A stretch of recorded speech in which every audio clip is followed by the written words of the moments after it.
Welcome to the vent. The toxic relationship in my life is the relationship between my oldest sister and myself. My sister hates me. Like, she hates me. I'm not talking about the new definition of the word. You know, people are like, oh my gosh, she's such a hater. She's such a hater. I'm not talking about that. My sister actually hates me.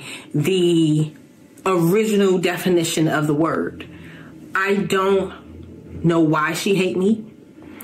I don't know what transpired that made her hate me. And I'm no longer interested in figuring it out.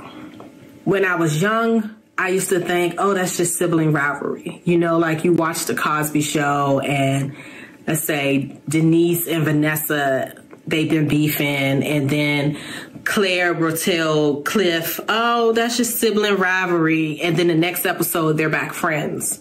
So when I was growing up, I used to think, okay, she's treating me like crap today, but the next episode, we're going to be friends.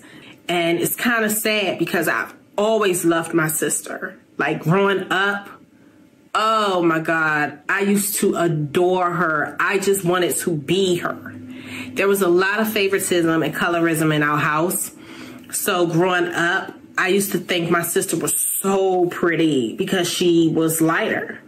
And she was treated better because she was lighter. So I used to pray at night that I was going to wake up and I was going to look like my sister. Because if I look like her, she's going to like me. And if I look like her, my mom is going to like me.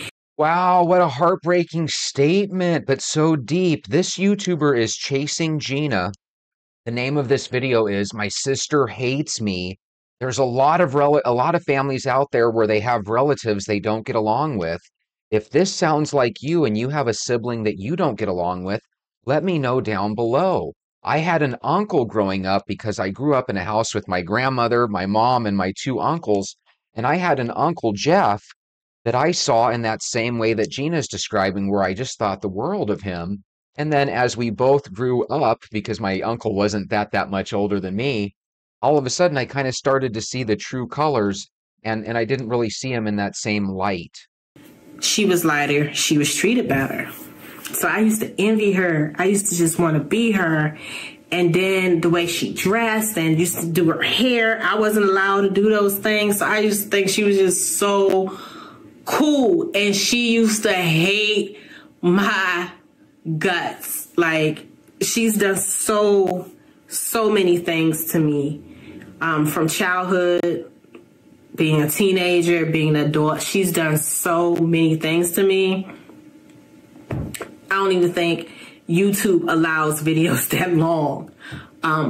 One of the bad things she's done to me that has remained consistent all of these years is she talks about me, she lies on me, she makes up stories on me, she just completely dogs me to the point that instead of being a woman, instead of being a mother, instead of being a wife, instead of being a sister, you would think I was a blue-nosed pit. Like, it was just ridiculous. And I think I wanted to impress my mom and my sister so much. I used to bend over backwards for them, no matter what it is they're needed from me. If it was money, it could have been my last dime, I gave it to them. If they needed groceries, I got it. If they needed materialistic things, I got it. If my sister just needed me, I was there. Isn't it weird how we tend to do so much for people that seem indifferent back towards us, right? It's not that they're mean, right? Which I know in some cases they are, but a lot of times we treat somebody so nicely and they just could care less about us, right? Meanwhile, the people that treat us really well, we end up pushing them away. It's really a sick cycle, but I think a lot of us are guilty of that. I started to get to the point of understanding that although we are family and although we are sisters, I don't have to tolerate this. In 2018, when I started to recognize that the treatment I was getting is starting to affect my daughter. So I pulled away, really didn't talk to my sister. I went maybe 2 years. From 2018 till that day I posted the video. That's how long we went without seeing each other. And I loved every minute of her, because what I've noticed in going to therapy, my mom and my sister, is my triple T. Toxic, traumatic, trigger. So I don't come around, I don't check on them, I don't call, I don't do anything.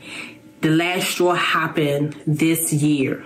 Somehow, this girl that don't come around, don't talk about, don't do anything, was thrown into a bunch of drama between my sister, her baby daddy, and his wife.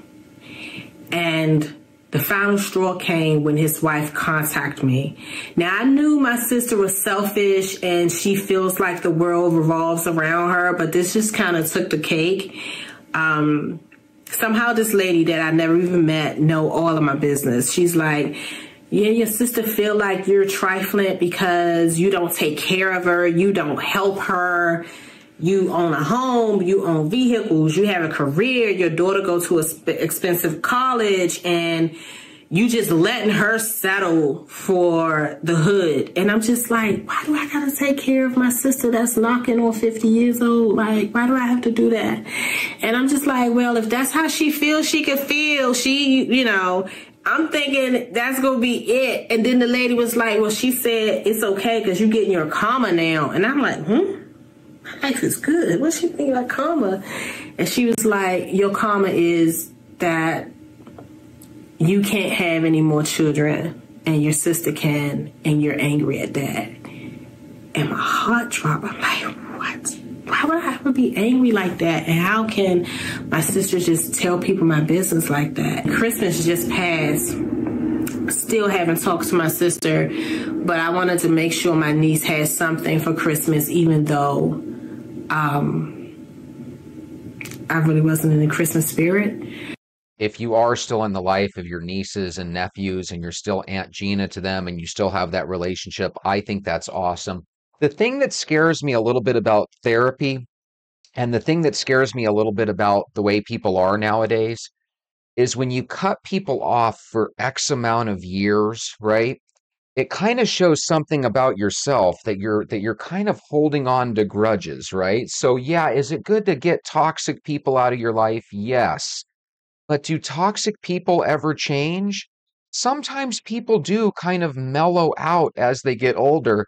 You might want to at least keep the door open. That's all I'm saying. Keep the door open. My sister was not satisfied with what I brought my niece. She was angry about it. She didn't like it. And I just started to think about it, and I'm just like, this must be what my auntie felt like with me. Like I said, it was a lot of favoritism growing up.